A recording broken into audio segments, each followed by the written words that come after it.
Olá, boa noite. Eu sou William Galvão e começa agora o Jornal da Justiça desta segunda-feira, 5 de junho. Plenário do Supremo Tribunal Federal invalida normas estaduais que asseguram reajuste automático em carreiras do Tocantins com base em subsídio de ministro da Corte. Esse é um dos destaques de hoje. E você acompanha também nesta edição. Segunda turma do Supremo garante ao empresário Jacó Barata Filho acesso à colaboração premiada.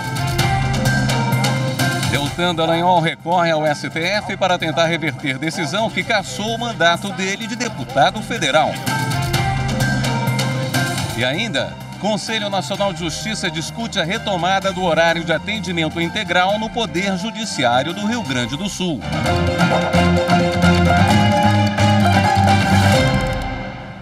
Em sessão virtual, a segunda turma do Supremo assegurou ao empresário Jacó Barata Filho, acusado de irregularidades no sistema de transporte do Rio de Janeiro, acesso ao acordo de colaboração premiada entre o Ministério Público Federal e o doleiro Lúcio Bolonha Funaro. O relator, ministro Edson Fachin, havia negado o pedido com o fundamento de que a simples menção ao investigado em depoimentos não assegura vista integral ao acordo. Segundo Fachin, o conteúdo dos depoimentos prestados em regime de colaboração premiada está sujeito a sigilo, que, como regra geral, deve ser mantido até o recebimento da denúncia. No entanto, prevaleceu a divergência aberta pelo ministro Gilmar Mendes, que destacou, entre outros pontos, que o STF tem entendido que o sigilo deve ser mantido até o recebimento da denúncia, de modo que os delatados não tenham direito ao acesso. Contudo, se há declarações de colaboradores que mencionam e incriminam o delatado, deve ser autorizado o acesso de sua defesa aos termos pertinentes, salvo se houver investigação em curso que possa ser prejudicada. O ex-procurador da Lava Jato, Deltan Dallagnol, recorreu ao STF para tentar suspender a decisão do Tribunal Superior Eleitoral que cassou o registro de candidatura dele e o mandato. As informações com o repórter Renato Rosa. Deltan Dallagnol teve a candidatura de deputado federal cassada por unanimidade pelo Tribunal Superior Eleitoral no dia 16 de maio. No dia 23, ele foi notificado pela Corregedoria da Câmara Federal para apresentar a defesa. Paralelo a isso, o ex-procurador recorreu ao Supremo Tribunal Federal contra a decisão. O caso começou após uma ação no TRE do Paraná, movida pelo PMN e pela Federação Brasil da Esperança, formada pelo PT, PCdoB e PV.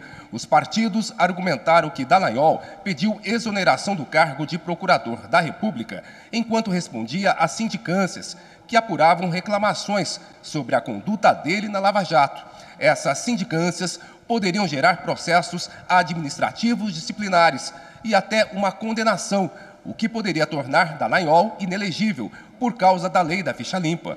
O TRE julgou o pedido improcedente. Os partidos recorreram ao TSE, que por unanimidade concordou com a acusação. Dallagnol foi o deputado federal mais votado no Paraná e tomou posse no dia 1º de fevereiro.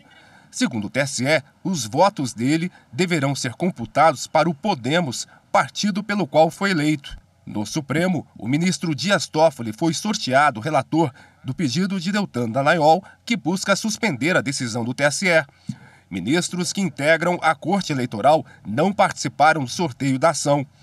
A defesa de Dallagnol questionou o afastamento imediato dele do cargo, antes mesmo de esgotarem todos os recursos contra a decisão, que determinou a cassação da candidatura e a perda do mandato. Com autorização do ministro Alexandre de Moraes, do Supremo, o ex-deputado Roberto Jefferson foi transferido para um hospital particular no Rio de Janeiro para fazer tratamento e exames médicos. Regina Souza tem as informações. Roberto Jefferson deu entrada no Hospital Penitenciário Hamilton Agostinho, em Bangu, na última sexta-feira. Segundo a defesa, o ex-deputado apresentava quadro de confusão mental, alucinações, desidratação e estado geral ruim, com necessidade de exames neurológicos que não poderiam ser feitos no hospital penitenciário.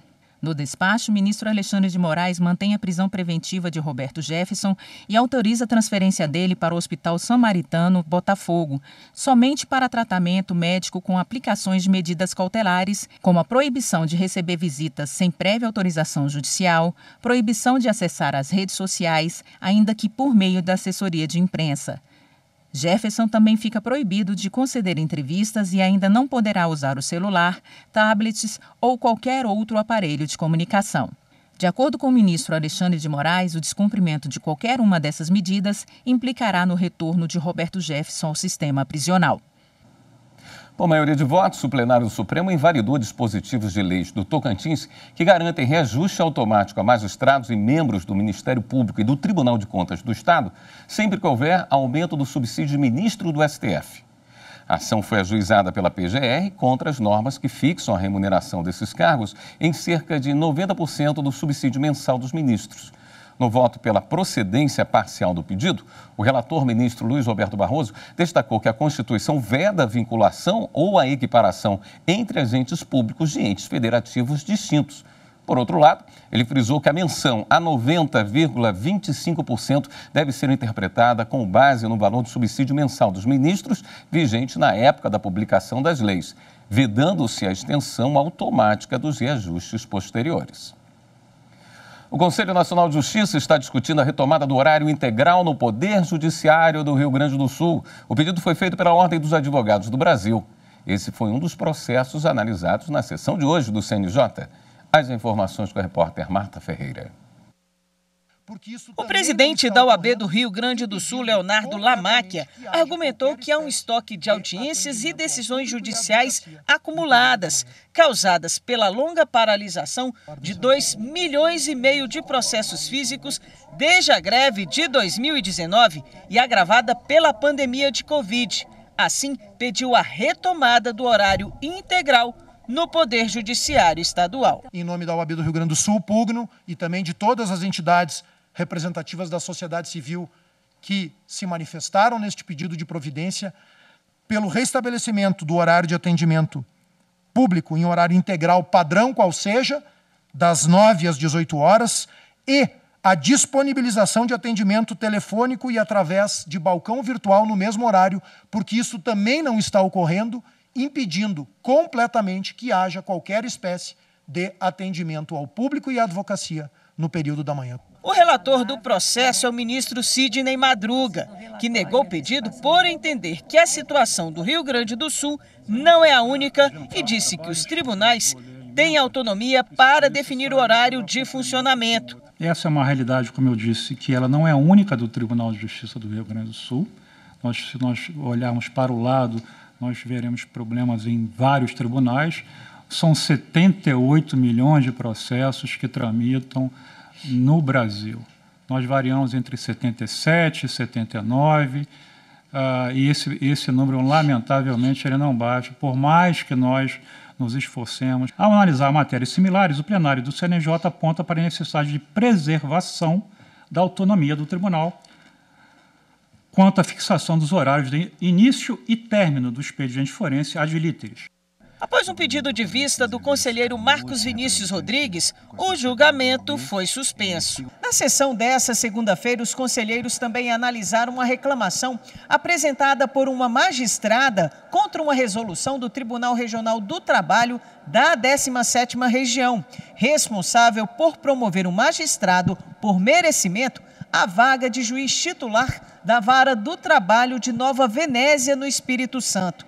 Alega que houve violação dos princípios constitucionais da isonomia, legalidade e publicidade, prejudicando os demais magistrados com interesse na vaga. Entende a requerente que realmente houve violação dos princípios constitucionais e o procedimento deve ser anulado para que estes princípios sejam observados doravante. O juiz promovido, Adib Pereira Neto Salim, sustentou na tribuna do CNJ que cumpriu todos os critérios e, por isso, teve direito à promoção por merecimento do cargo. Na data da promoção, eu contava com 17 anos na carreira, integrava a primeira parte da lista de antiguidade, não retinha autos em meu poder além do prazo legal e, por fim, não recebi nenhuma punição durante toda a jornada da minha carreira. O relator do processo, o conselheiro Sidney Madruga, disse que não justifica a exclusão do período da pandemia,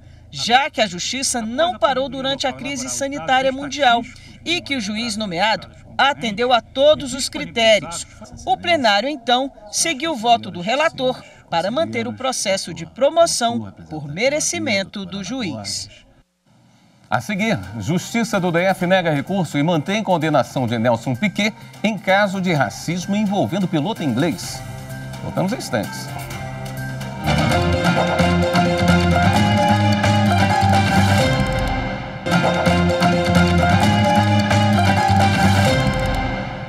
O Tribunal de Justiça do Distrito Federal negou o recurso da defesa do ex-piloto de Fórmula 1 Nelson Piquet, que tentou anular uma condenação por ofensas racistas e homofóbicas ao piloto britânico Lewis Hamilton.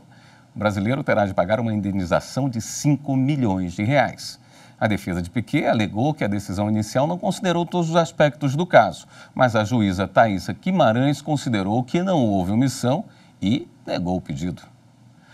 No Dia Mundial do Meio Ambiente, um acordo inédito de compartilhamento de dados sigilosos foi firmado entre o IBAMA e a Advocacia Geral da União para aumentar a eficiência na cobrança de multas aplicadas aos infratores ambientais.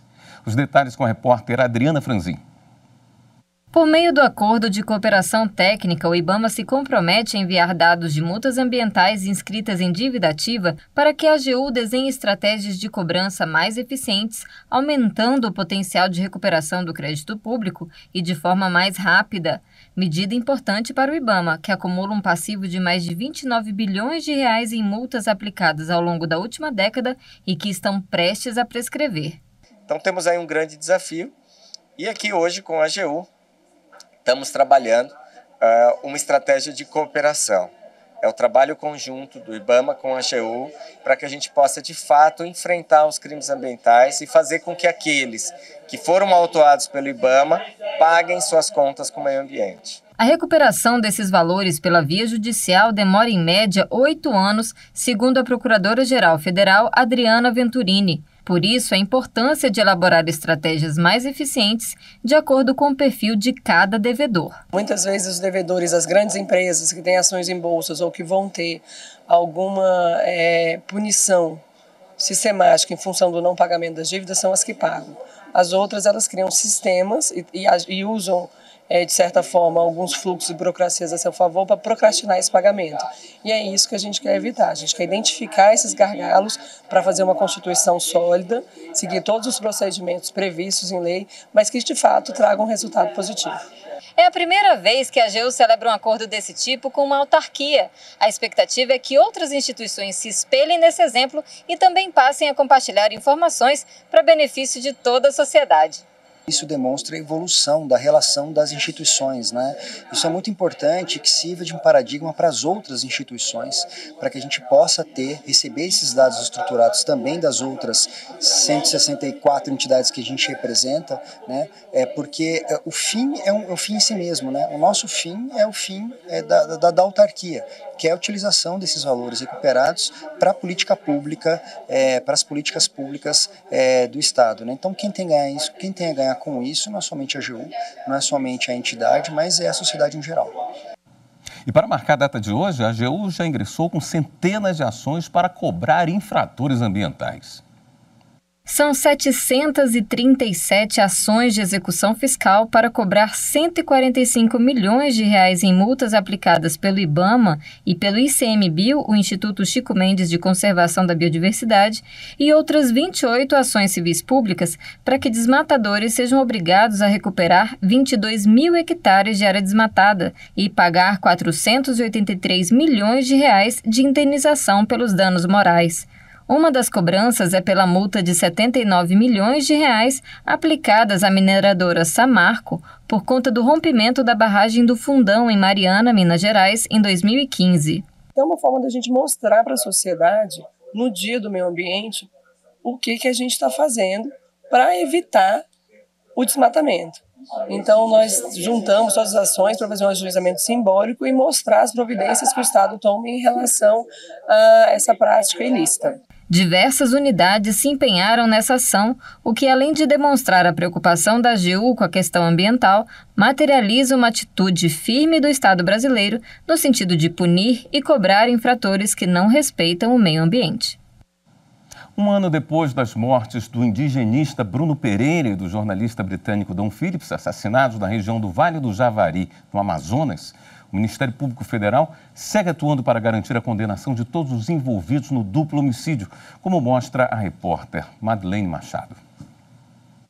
Dada a complexidade do caso e as circunstâncias envolvidas, como as dificuldades de acesso ao local onde Bruno e Dom foram mortos, os procuradores da República que atuam nas apurações avaliam que o trabalho tem ocorrido de forma célere, além da ação penal contra os executores confessos, que também respondem por ocultação de cadáver. Foram apresentadas mais 2 denúncias, uma delas já com condenação em primeira instância. Existe uma ação contra outros pescadores envolvidos na associação criminosa que existe para fins de pesca ilegal na terra indígena. Existe uma investigação em andamento sobre comandante do assassinato de Bruno e Dom. Existe também o processo onde a pessoa conhecida como Colômbia foi condenado pelo uso de documentos brasileiros falsos, porque ele não é um cidadão brasileiro. Os 3 primeiros acusados foram denunciados em julho do ano passado e seguem presos pelos crimes de duplo homicídio qualificado e ocultação de cadáver. Recentemente, o tribunal determinou que testemunhas adicionais da defesa fossem ouvidas, o que é um procedimento natural dentro da instituição processual penal, e após essas testemunhas serem ouvidas, os réus terão direito de serem interrogados novamente, porque isso é natural e decorre do devido processo legal.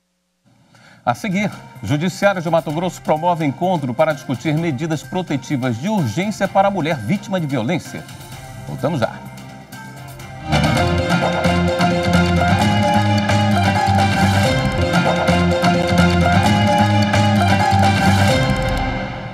O primeiro saque trabalhista do país, inaugurado pelo TRT da Bahia no ano passado, atendia exclusivamente pessoas e empresas com processos em tramitação no regional. Visando ampliar a prestação de serviços à sociedade, 4 dos 6 postos passam a atender também ao público externo. Repórter Carolina Vasco. 4 postos do saque trabalhista, iniciativa do TRT da Bahia, foram abertos para atendimento ao público externo.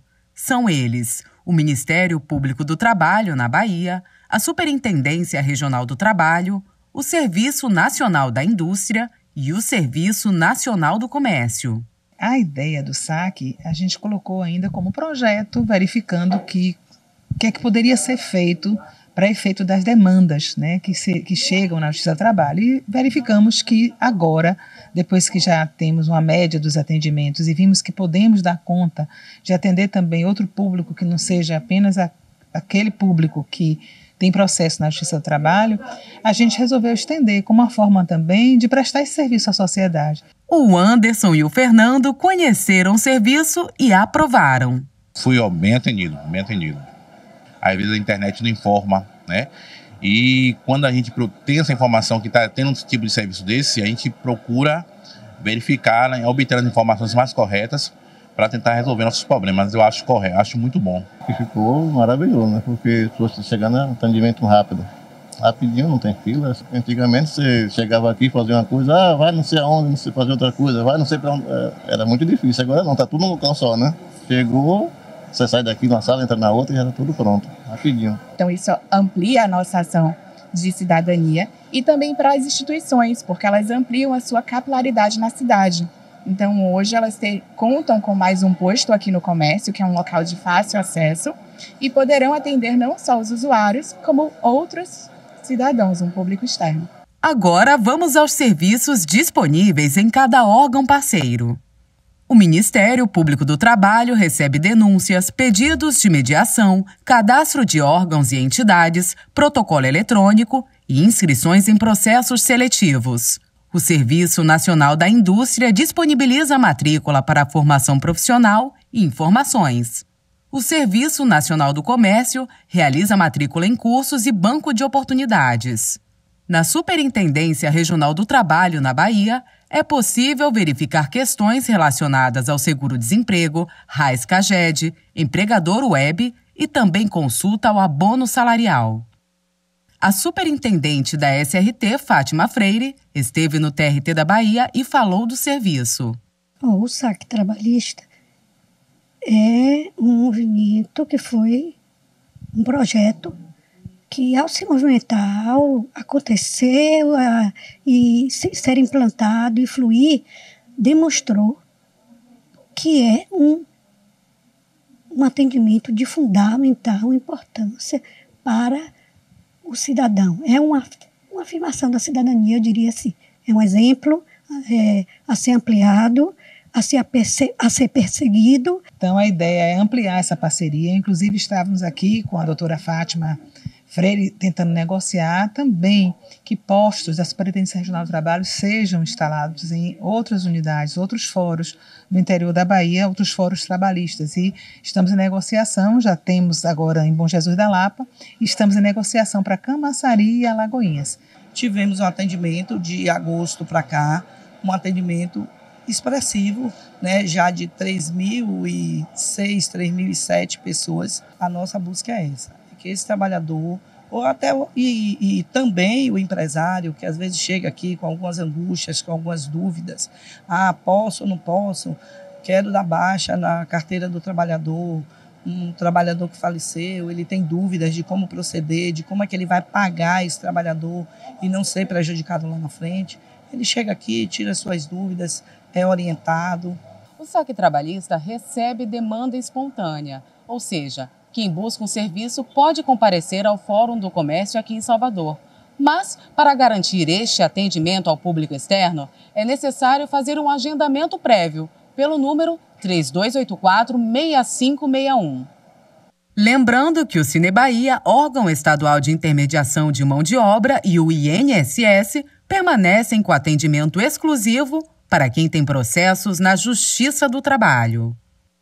Diversas autoridades da rede de enfrentamento à violência contra a mulher prestigiaram um encontro sobre medidas protetivas de urgência organizado pelo Poder Judiciário de Mato Grosso. Confira na reportagem de Laura Meirelles. As medidas protetivas de urgência e outras medidas acautelatórias às mulheres vítimas de violência doméstica e familiar foram temas de um encontro estadual promovido pelo Tribunal de Justiça de Mato Grosso.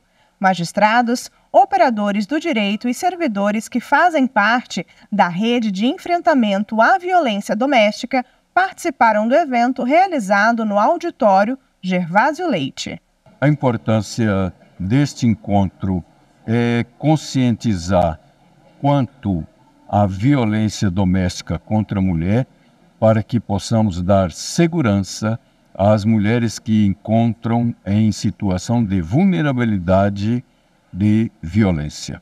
É de suma importância esse encontro, na divulgação das medidas protetivas, principalmente para a gente estar repassando para as vítimas de violência como elas podem proceder também, e buscar o direito da medida protetiva. É uma oportunidade grande dos profissionais que atendem lá na ponta saber exatamente como agir, como fazer, e como atuar nessas novas situações. A natureza jurídica, evolução, inovações, aplicação do formulário de risco e a apresentação de um manual de procedimento das medidas protetivas de urgência foram apresentadas por palestrantes de vários estados do país. É muito bom vir ao Mato Grosso, conhecer as atividades, porque o Mato Grosso está à frente nesse combate, tem projetos muito interessantes, muito eficazes.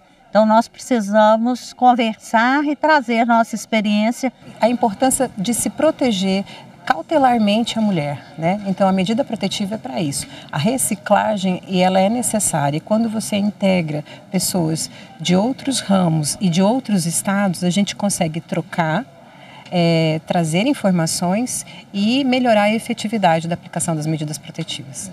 De acordo com os dados divulgados pela Secretaria Estadual de Segurança Pública, até abril deste ano, 12 mulheres foram vítimas de feminicídio em Mato Grosso.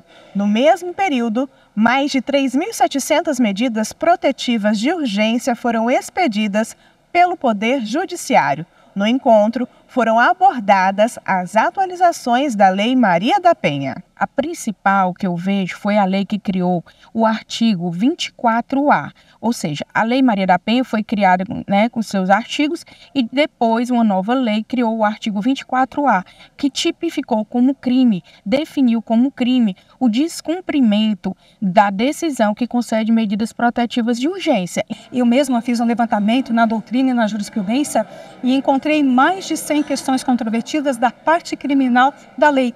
E nós tínhamos questões, como foi discutido hoje, sobre a questão da natureza da medida protetiva de urgência, e nós tínhamos mais de 7 posições sobre esse tema. Então era muito difícil todo o sistema de justiça trabalhar com a efetividade da Lei Maria da Penha, quando a gente percebia exatamente isso, essa divergência tanto na doutrina quanto na jurisprudência. Nós não podemos perder de vista que a Lei Maria da Penha ela tem por base não só a Constituição Federal, mas também as convenções e tratados internacionais que prevêem a questão da não discriminação à mulher, da não desigualdade, né, na luta pela igualdade e também pela não violência. Então é com esse olhar que nós precisamos enxergar aquelas demandas que nos chegam no judiciário.